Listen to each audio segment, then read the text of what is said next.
I'm just going to open us Yeah. in prayer and Oh yeah. we'll get Perfect. going. Father, I thank you so much for this incredible group of women. I thank you just for their giftedness, their talents. We're so grateful to just have this opportunity to meet together for community, for encouragement, and Lord, just for also to increase our knowledge and understanding, Lord, that we can just be people that extend your kingdom more and more. Pray that you bless our time together. Thank you for Melissa. Pray that you would just continue to bless her business, bless her endeavors, Lord, even as she gives back so much to the kingdom. Lord, bless her in all of these things, we pray. In Jesus' name, amen. Amen. Amen. So great. And Pastor Wendy, on your, it is recording. Okay, great. So just great. Okay. So good to have everybody. Go ahead. It is. It is. Melissa is, a lot of you already heard her story and just what an amazing, incredible woman that she is, and just so accomplished. And we have so much to learn from her. And I just think her grace is exponential. We were able to talk a little bit today and just hearing the stories, just not only of what she can do in business, but even just in the kingdom, helping with her church this week and things that she was doing. Her gift mix is so well used in her business and in the church. And I just love to see that, how God is using her. So, Melissa, Carrie and I talked earlier, and we really want to start these times off. One of Carrie's life's practice that, for those of you that heard Carrie at Call Her Night at Church LV, you heard that one of her life's practice is every day to start with three things that she is grateful for. So on our Equip Her convos, we want to ask all of our guests, what 3 things you're thankful for today? Hello, everyone. Can you hear me, by the way? Yes. Yes. Hello, everyone. Thank you so much, Pastor Wendy and Carrie, and for all of you to be on here. I would say the 3 things that I'm thankful for, first and foremost, that I'm alive, that I actually have the ability to get up every day and to choose how I'm going to attack my day. But the fact that I have the ability to do that, I would say is always been something that I'm always appreciative of. Another thing I would say that I really, really am thankful for is the fact that I don't have to be in an office every day. Yeah.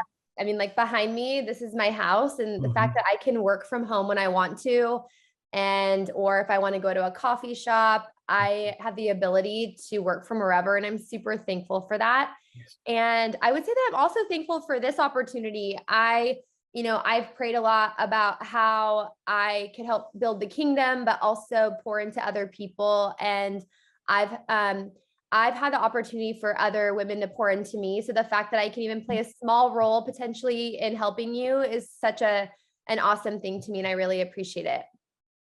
Thank you. I love that. And obviously I missed the leather blazer memo tonight. And I'm feeling a little bit out of it, ladies. So please next time someone text me what the uniform is, because I don't like not having the uniform on. You can totally come over and grab one of mine. Okay. That's hysterical. I just got lucky and managed to match the trendsetter. All right. So I am going to unpin Carrie and Melissa, I'm just going to give you the floor to share with us for just take the next 20 minutes, share with us. I just want to point out my spray tan mishap. I just would like to share that personal experience with right now. I went to sleep with my spray tan, and I must have slept like this or like this, and I woke up with this, and that's and you're very grateful to have that. I'm very grateful 4 days ago, because it means I get to have a spray tan. Okay. Wanted to share that. That's great. Oh, that's awesome. All right. I'm going to unpin us, and you take it away, Melissa. Thank you. So again, thank you so much, ladies, for being here. And I just kind of wanted to dive right into what I wanted to talk about. First and foremost, I've had the ability to be doing sales for over 18 years now. And I think at the end of the day, when I go from when I was 21 years old, when I started in the industry, I started selling cars at 21. Something that I really would love to highlight is I knew nothing about cars. I didn't know anything about cars. I didn't know anything about the business. I literally was just thrown into a situation that I was kind of, had to figure out and navigate on my own. So the first thing that I would say is we all have to start somewhere. Starting somewhere and just having the ability to be like, I don't know everything. And whatever I don't know, I will find out the answer, has been something that has stuck with me even to this day. There are certain things about cars that I don't even know the answer on that I get a question on. And I'm always humble enough to be able to say, hey, listen, you know what? That's a great question. I'm not 100% sure what that answer is, but let me find out. And I have gotten such great feedback from clients, such great feedback from other people in the industry that I work with. So first and foremost, you don't have to know everything you're doing to become an expert or to do well at your job and making money. And I think that's something that we don't give enough grace to ourselves on. We think that we have to know everything about what we're doing before we can even start. The best advice I would give is that just to jump into it and start doing it. And specifically, if you're in sales, that's the best way to learn, is learning by having mistakes. We're all going to make mistakes as we navigate through deals and through different things. And so, like I said, I started selling cars when I was 21, and I was thrown into a very highly intense environment. And it's a very male dominated industry. I would say, I'm like the 0.1% of the car world when it comes to people in sales or managing dealerships or running a brokerage. All in all, I am one of the only women that has done that. And so I've been able to be involved and navigate through stressful situations and having to navigate my reaction. Also learning, okay, how do I get ahead in an ethical way, but also a way for me to have a long-standing career? And I think for many of us, we can tend to want to have results right away. But the reality is, and I'm so sorry, my dog is talking to me, and I'm trying to talk as my dog is talking to me. And I'm gonna hold this and walk with you while I let my dog outside because he is psychotic and I can't think. So I would just say that ultimately what I've learned is that I'm not going to know the answer to everything. But there's ways in which I can find out. When I started in the business, now in sales, I knew that there was a process to everything. So whether you own your own business, whether you work for a company and you're in sales, there's a process that is involved in every aspect of what you do. For me, for cars, is someone's going to come in and buy a car. I know that I need to know enough about a car to be able to have a conversation with someone. So if you have a product that you're selling, or if you're working for a company, you have to know somewhat enough about the product that you're selling, right? And then the next step for me is I have to negotiate, right? I have to have the ability to negotiate a deal, and knowing enough about what I'm talking about will allow me to do that, right? So I don't know what you are all involved in for your business or for your career, but what I wanted to do when I first started, and I'll kind of dive into the very first things that I did, but in regards to this, is learning the entire process of taking a deal or a client from A to Z. So even if it's not a part of your job, I highly, highly recommend you learn every aspect of a transaction, because the more you know, knowledge is key. And especially being a woman in a male dominated industry, I had to know more than the men. I had to think quicker. I needed to act faster. And when you know everything about what a deal entails, it kind of takes you from here to here. And a customer will trust you more. A business will trust you more. A client will trust you more. People that you're working with will trust you more when you know everything. And by everything, I mean little touch points. I would know a few things about a car. I would know a few things about whether you lease or finance or pay cash. I would know a little bit about the paperwork and working with the bank. And then I would know a little bit about delivering a car. I didn't have to know everything, But the more I practiced it and the more that I would go along a deal and a transaction, the more like knowledge I would get to where now I don't need anyone to help me with a car deal. I can literally do every aspect of it and I don't have to pass them off to someone else to complete it for me. And this is even me working at a dealership. You would come in, you would speak to me. I would tell you everything about the car. I would talk to the banks for you, get you approved. I would print my own paperwork and I would deliver the car. And for me, what I've learned, especially being a woman in sales, when you have that ability to kind of control the deal or control the customer or the transaction, you're more likely to have that transaction go through. The more control you have of a deal, the more you're going to actually see that deal through. So one thing for me, with if you're starting a business, if you're in sales, if you're feeling stuck, if you're wanting to, let's say, double your revenue, make more money, like, which is obviously the goal, a part of it.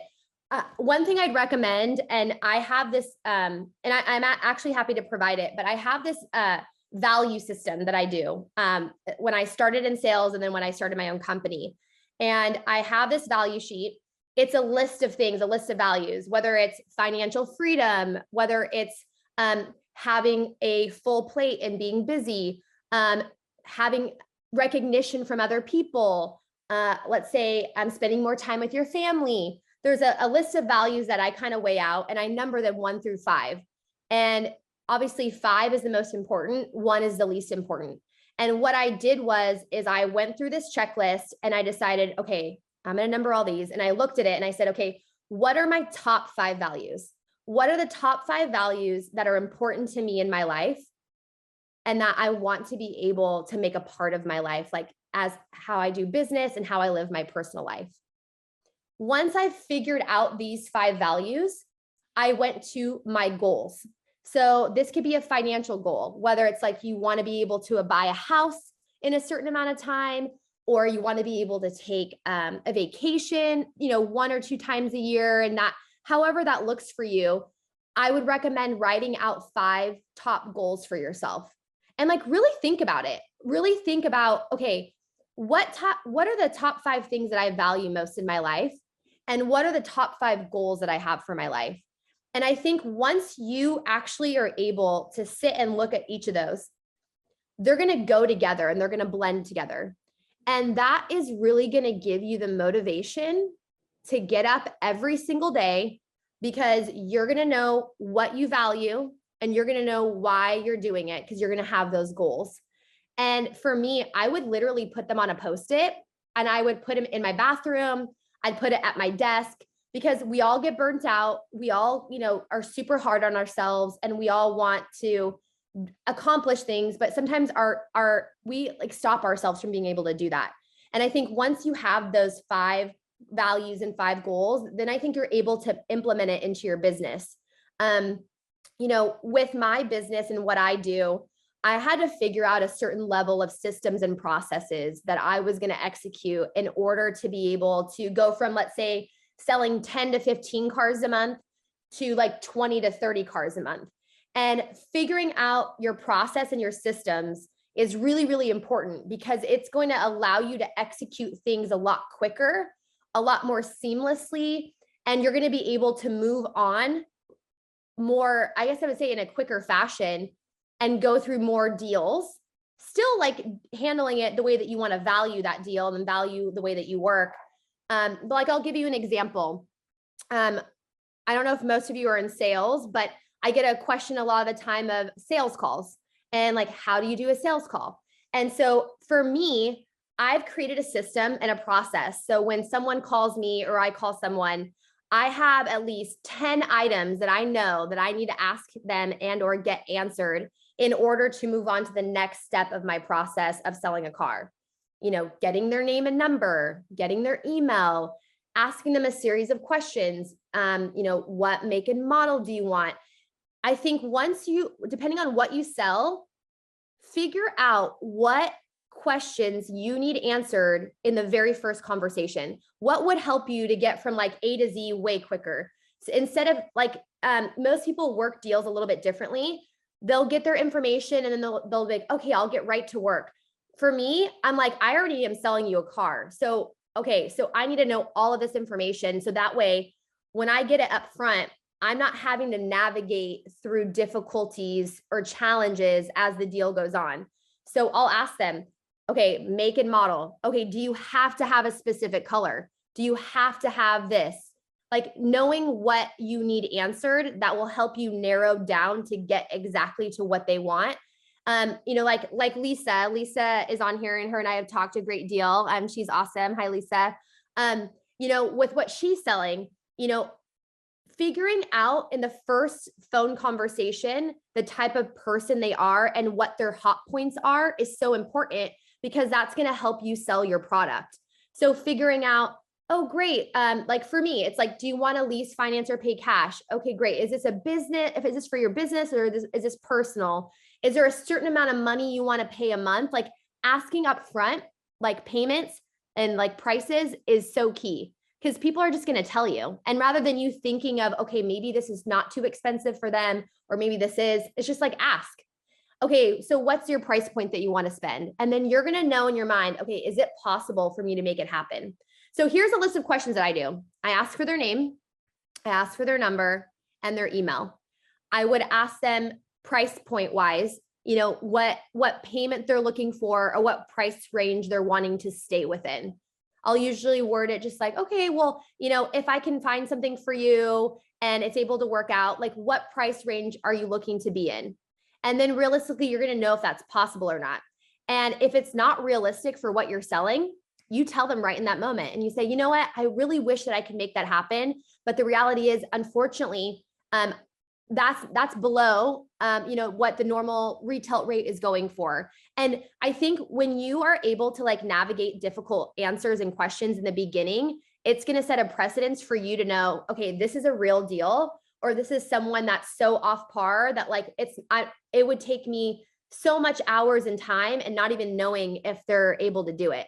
And I think that's in the beginning with sales. I think a lot of people are too scared to ask the questions. I say, ask them up front.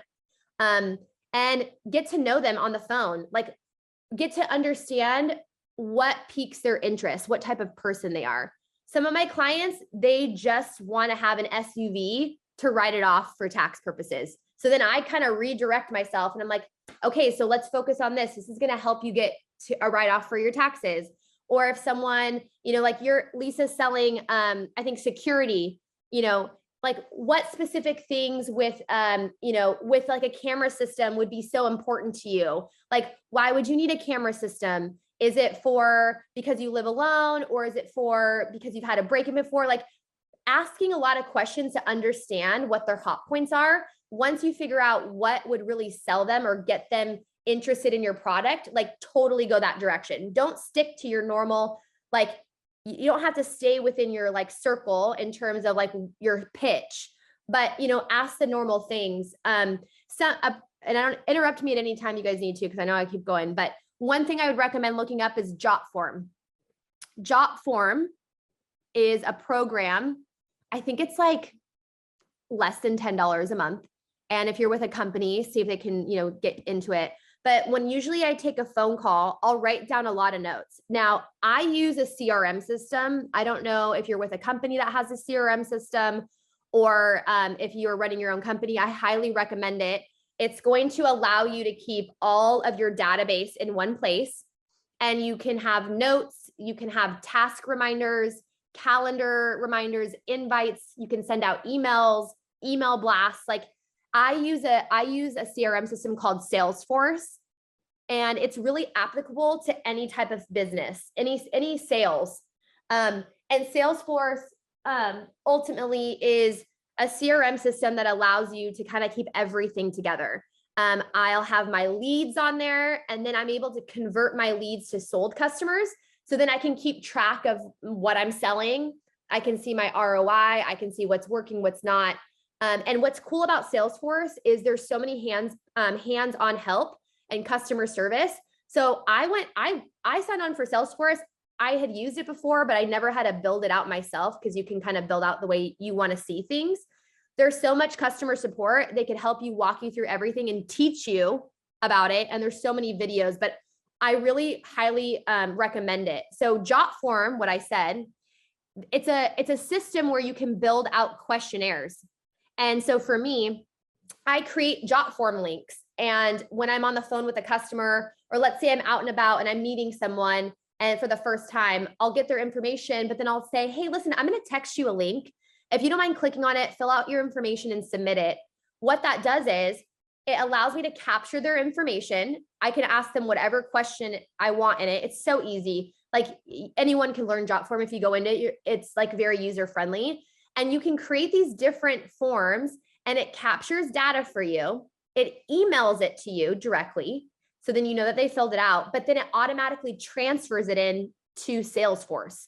So you don't have to upload their information yourself. It auto populates into Salesforce for you. So you can have data. And so as you build leads, you can build up a funnel system of anyone that you're talking to, whether they actually buy something or they don't. You put them into your CRM system because you're going to want to follow up with them, in a month, in 3 months, in 6 months. There's a whole idea of you building a funnel. Not everyone's going to buy from you in that moment, but if you're able to be consistent and build it up, you can send out a mass email to all of them from Salesforce and just, hey, it's Melissa. I just wanted to check in, see how things are going.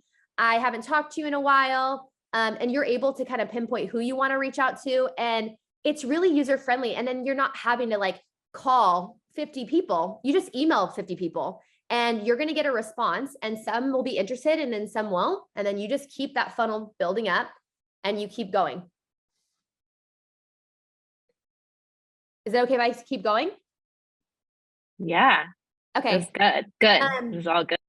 Yeah. And, and so as far as that's concerned, I think that's the biggest thing with leads and taking phone calls is you don't need to make it overly complicated. People like being asked the direct question, besides just their information. And if you're calling someone new that you've never talked to and you're at a new company and you're kind of trying to think of how do I pitch to someone, really how I would do it when I was at a dealership and I had reached out to people on a list that hadn't been contacted in a while. I would say, hi, my name is Melissa. I'm calling from, Rolls-Royce of Orange County. It's been a while since we reached out to you. I'm actually new here and I wanted to make sure that you were taken care of. I know that we had reached out to you in the past and sent you some email invites, but I just wanted to personally call to say hello and introduce myself. Are you enjoying your car? We didn't know if you ended up getting anything. Is there anything that we could do for you at this time? And just talk to people like they are talking to your friends and you haven't talked to them in a year or in 3 months, and just follow up. People like to feel like they're valued.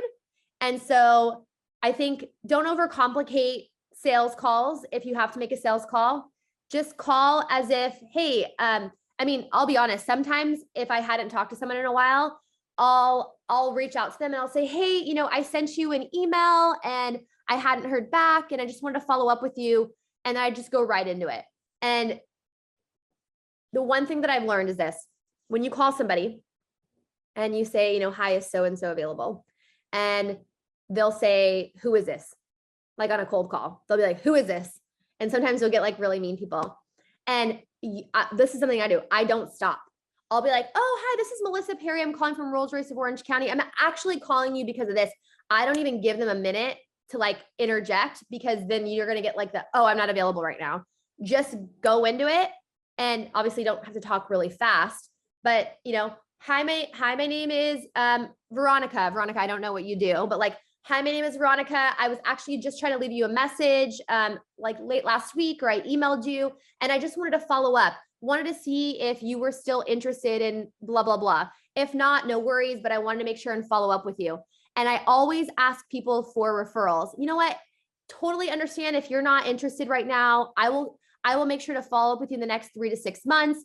By chance, do you have, I don't know if you have any friends that are looking to get into any cars or anything. I would love to help them.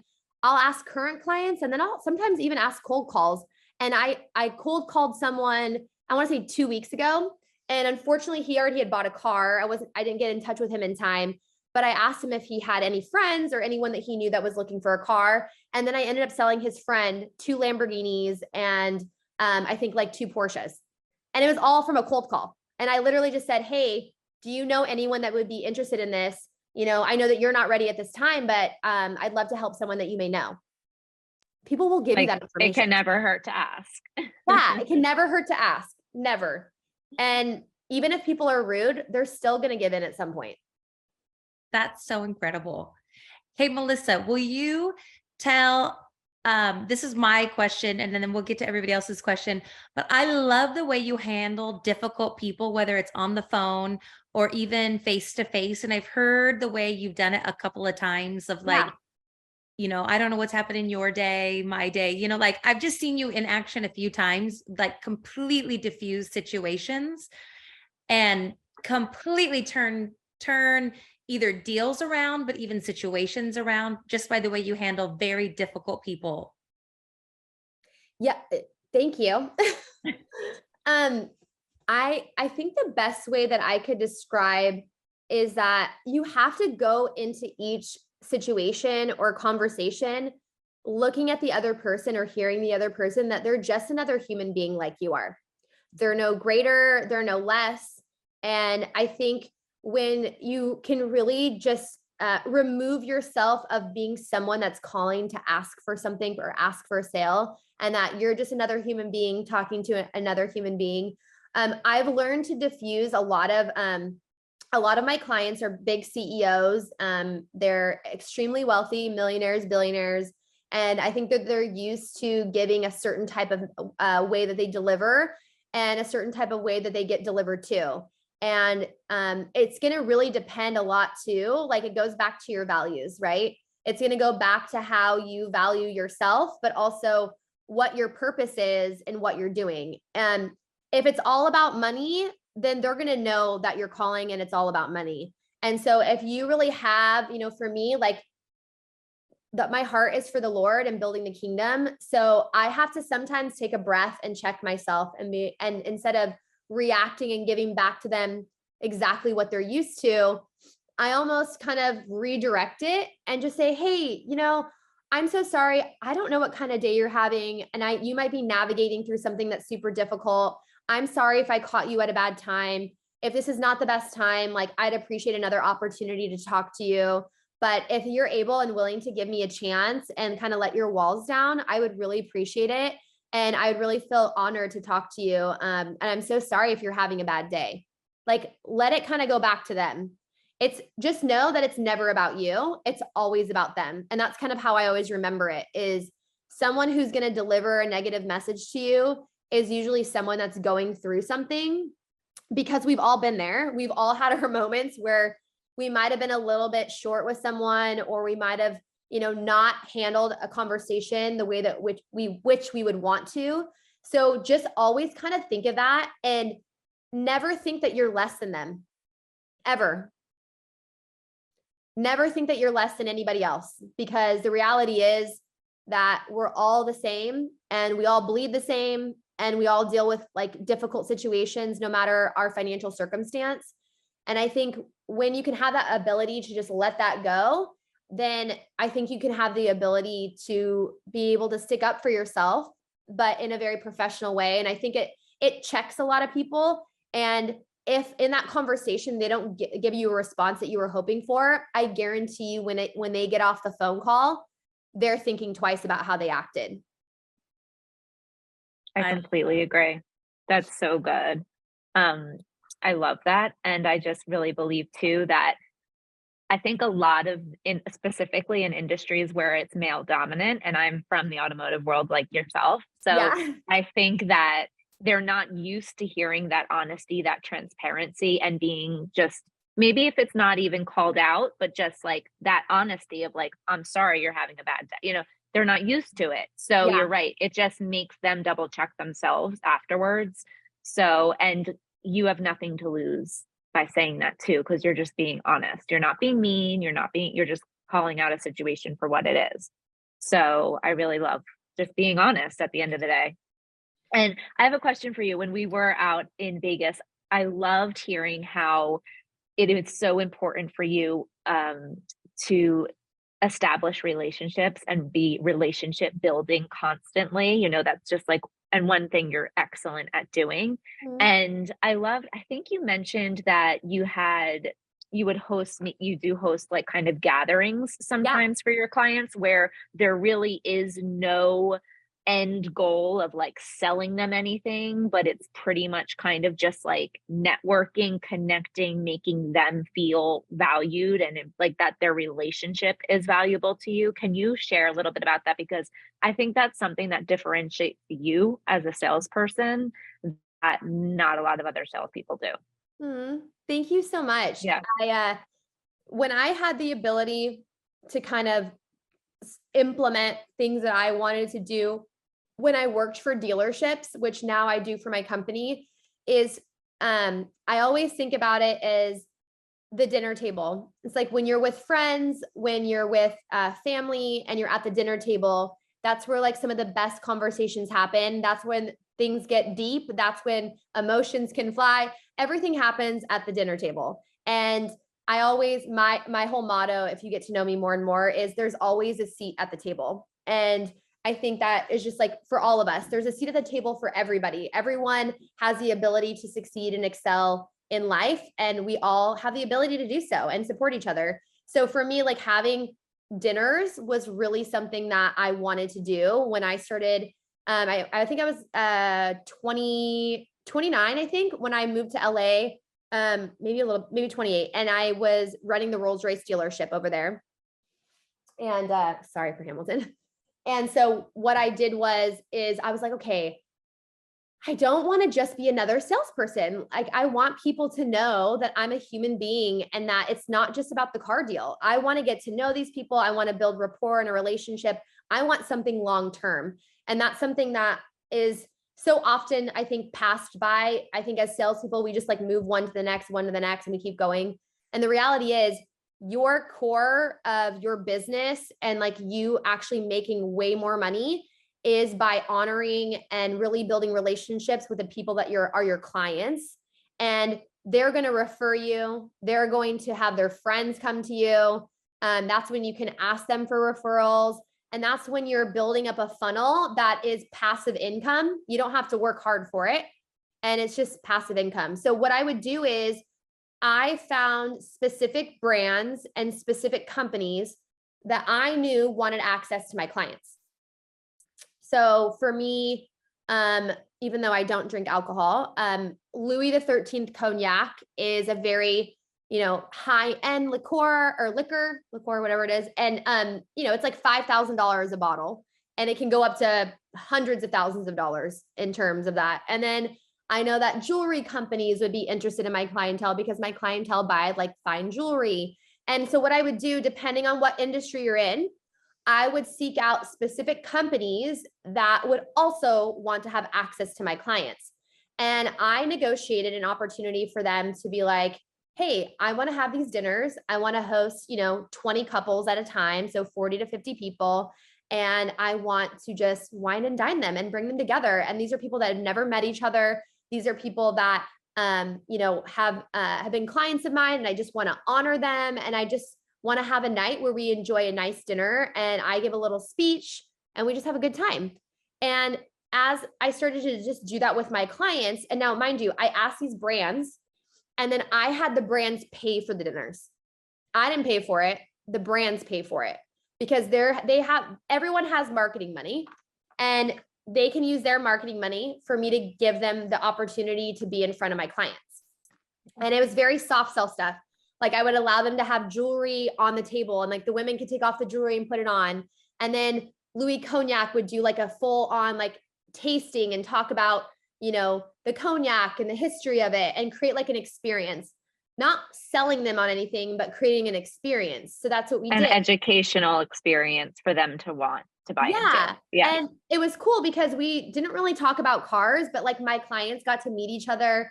Some of them became business partners, some of them became friends, and it just became this thing where it was like, it just kept going and going. And I think after maybe the first 5 dinners, then I started reaching out to my clients that I invited, and I would try to invite different ones every time. As I started asking, hey, Mr. Tamura, will you do me a favor? I'd love to have you and your wife to a dinner. can you invite one of your friends or two of your friends and their wives that you know that can afford to buy like a Ferrari or a Lamborghini? And I would just ask them to bring someone with them or invite a friend to a dinner, but only that qualified. So I made it really clear, you know, I wanted to make sure that, hey, I'd love to have a friend that you know that can afford a Rolls Royce or afford a Ferrari. I'd love to host them with you. And it's going to be another dinner experience. And so I was able to build a funnel for myself for people to enjoy like a nice dinner. I had like a full on, you know, chef that would come on, that chef that comes on site that has all the catering. Now that I have to pay for, but you have to remember, I had the Louis Cognac and then I had the jewelry company and a couple other companies come in and they would pay for it. So all of my dinners were free for me.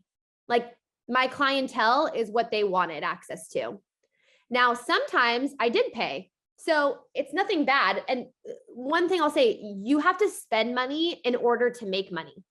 So if you're not going to see the value in yourself to where, oh my gosh, but this costs like $300 to $500, I don't know.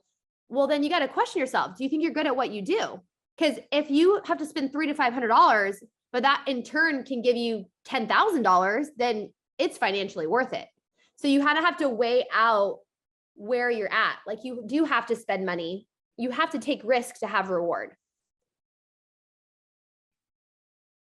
I completely agree. That is great, you know, tidbit right there. And that really, like I said, differentiates yourself too, because I think now you just took your business to a whole nother level of wanting to actually be in relationship with them and know them and be their long-term partner. You know, it's not just about the immediate transaction. So I think in whatever business everyone's in, that's a really great thing to implement. And it can be on any level. You know, it doesn't have to be like extravagant.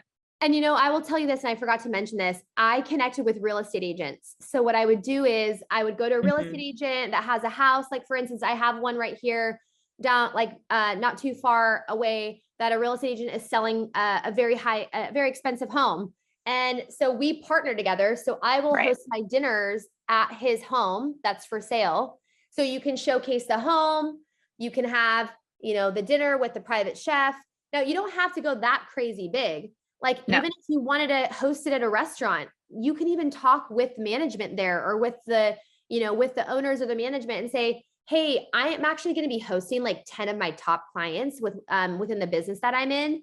And that this is kind of their level of where they're at financially. I'd love to, you know, I have a couple different restaurants that I'm already talking to. Even if you're not, like, just this is part of sales. Like, hey, I have a couple different restaurants I'm talking to. Would you guys be interested in partnering with me and doing an event and hosting, you know, 10 clients? And if that means like maybe like giving the food at cost or covering some of it or splitting half of it. And then you can bring in like affinity partners, I call it, like a jewelry company or just kind of like anything that would best fit to the kind of clientele that they want is the clientele that you have, or vice versa. You can always even reach out to, if you do have spending money, like if your company has marketing dollars, then I'd recommend using those marketing dollars to go out and like sponsor events or attach yourself to events that are going to help you find new clients. Yeah, that's great. That's great. I love it. Let me see who else has some questions here. Anybody, you can also just maybe unmute yourself too if you don't feel like typing. Absolutely. But feel free to chime in right now. I know I've been taking notes. But yeah, anybody have questions that they want to ask Melissa? It could be about, you know, anything. She is number one sales queen. Queen. Anybody? Melissa, I would love to know. You don't have, somebody. Just kidding. Just go ahead, kidding. Sheree. No, Sheree.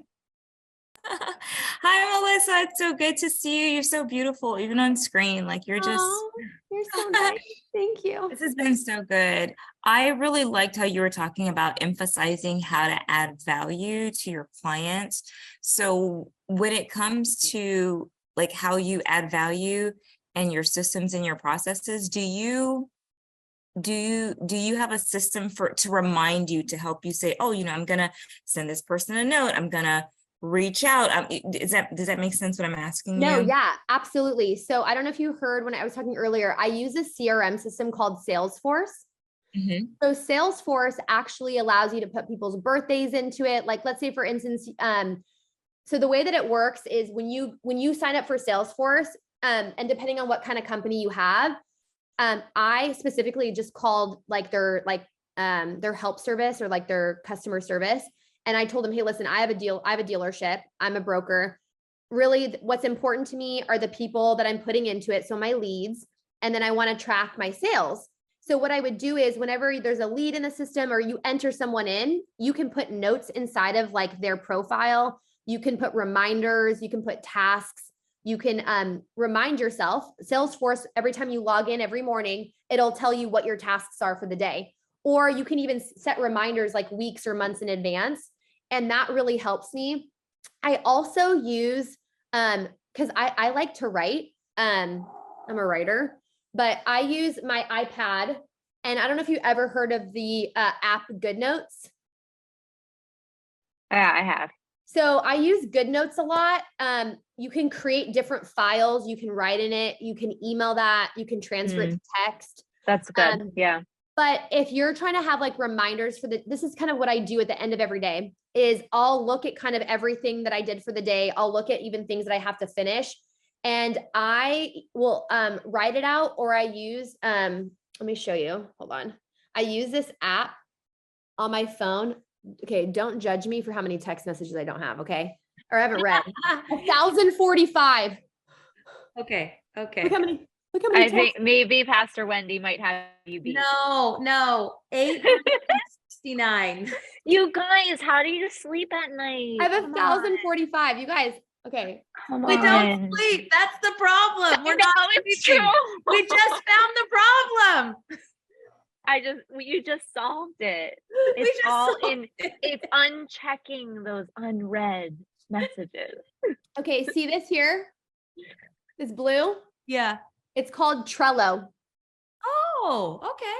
So Trello, when I click on it, it allows me to write tasks into my phone, and I can color code it. And I That's can really I nice. can move it over. Oh wait, where are we at? I can move it over from like, I don't know if you can see this, but let's say for instance, I have a task here.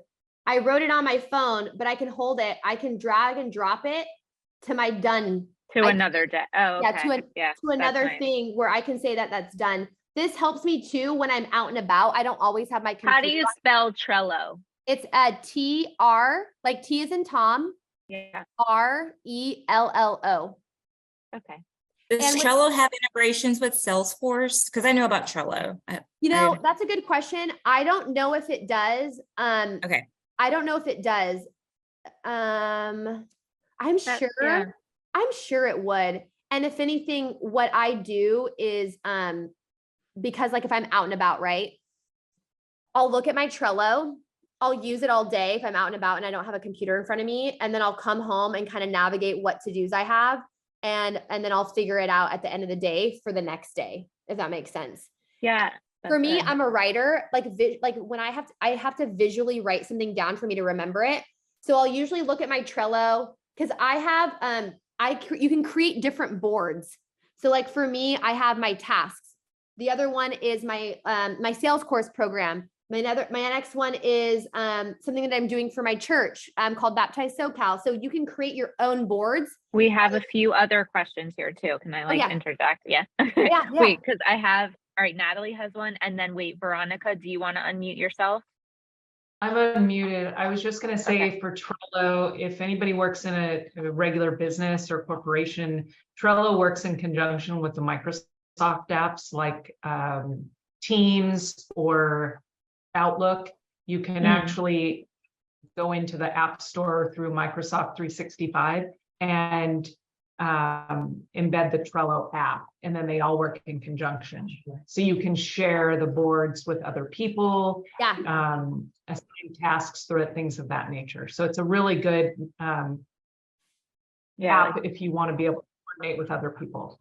And that's what I did Cool. here. So like I have 3 other people on this. So as I'm adding tasks or removing it, they can also look at it and see, and vice versa. So if I forgot something, it's like a live Google Doc. Yeah, that's nice. That's Okay, perfect. Thank you for sharing that. Yeah. I like that. And then wait, there was one other question. I don't want to miss it. Natalie said, when you are the product or brand, would you apply the same concept to building your business? So when you are the product or Yeah. brand, would you Like- apply the same? Yeah. Okay. Sell yourself.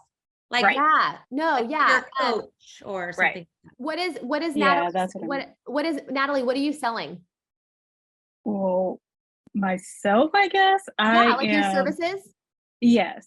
What do you yeah, what do you so, what are you doing? clinical mental health counseling, but working towards speaking and writing stuff also, Okay. and content creation. So That's great. Okay. So let me ask you, what is your ideal client? Like, who would you be talking to? Is it like hospital? Like, what are your leading clients that you would be targeting to try to buy your services? So it would basically be people that will, of course, clients like that I would provide therapy to, Okay. but also clients that are seeking services that are working towards like trauma recovery and getting their mental health. So basically, mental wellness Okay. is also the service or product. I don't Yeah. really know what I would call that, but yes. So creating content and services around helping people with trauma recovery and mental wellness. So yeah, no, I Yeah. I would apply the same type of sales pitch. I specifically, which I don't know what kind of businesses you're focusing on, but I would almost for you, I would say list out the top 10 companies Mhm. that could use your services that you could align with. Okay. Okay. Mhm. And so what you'll do is, and this is kind of what I'm thinking, is that your service could potentially add to an already existing company Mhm. that has clients that need that, that wellness that you're offering, Mhm. and maybe Mhm. pitch it, because then you got to think about this. They already have the clientele. Yeah. And if your service could add to what they're doing, then Mhm. you already are building almost like a funnel is already created for you. And then Okay. once you have enough work with, let's just say, one company, then you Mhm. can start building referrals, like not building referrals, building, oh my gosh. Yeah. Like referrals, basically, where people can, you can create like let's say a Google account somewhere where people can actually give you testimonials.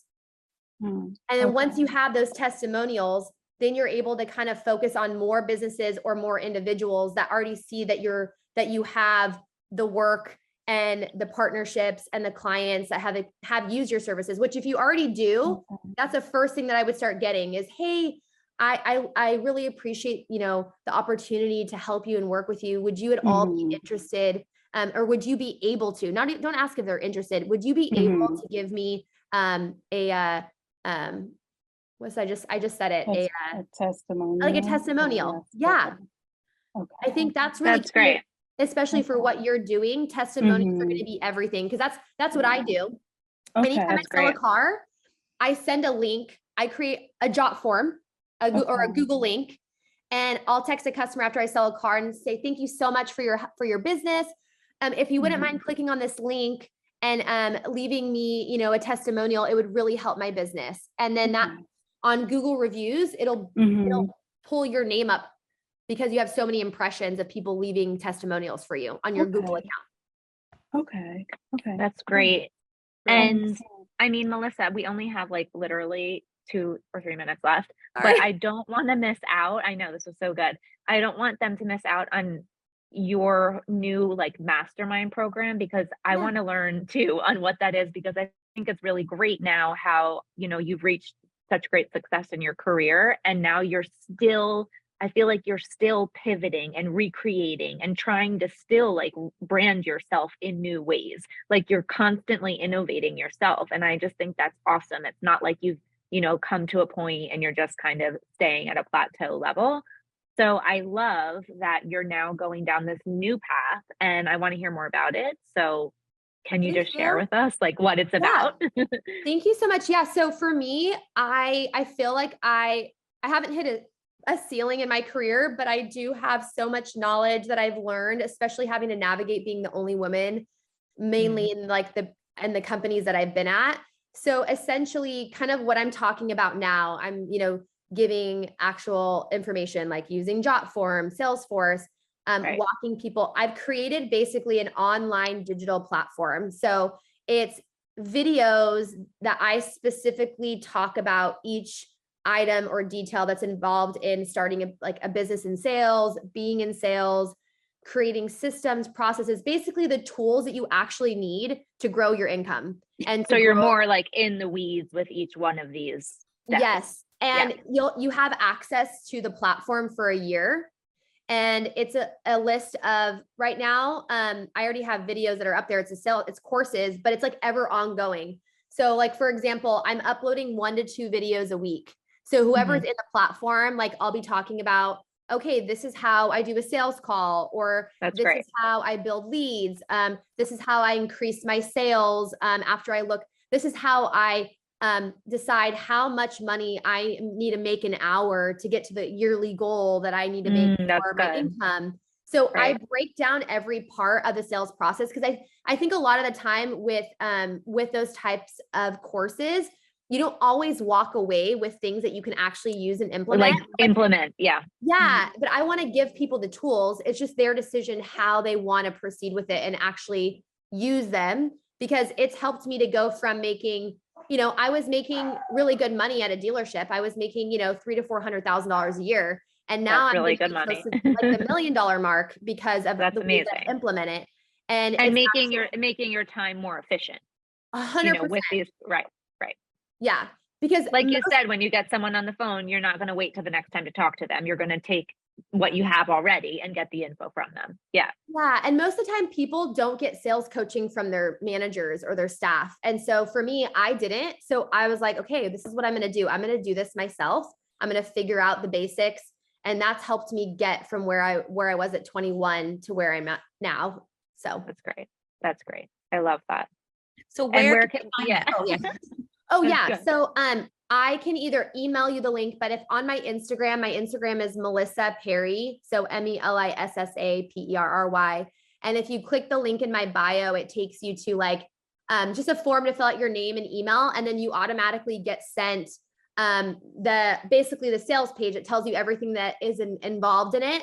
And it's either a one-time fee or you can pay a monthly payment. And it's actually really low. It's like you're getting access to a sales coach, like someone that actually is teaching you how to sell and helping you to make more money and to have more of a balanced lifestyle and, a non-stressful one.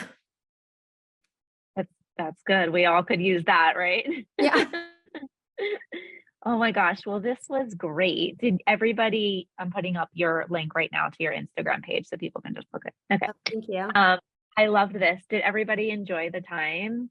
Good. Well, thank you guys so much for joining us. Thank you, Melissa. This was so great and just tactical. I think these are just really tactical things we can all implement no matter our line of work or our business. And I appreciate your just willingness to be so transparent and share everything. It's so good. So thank you so much.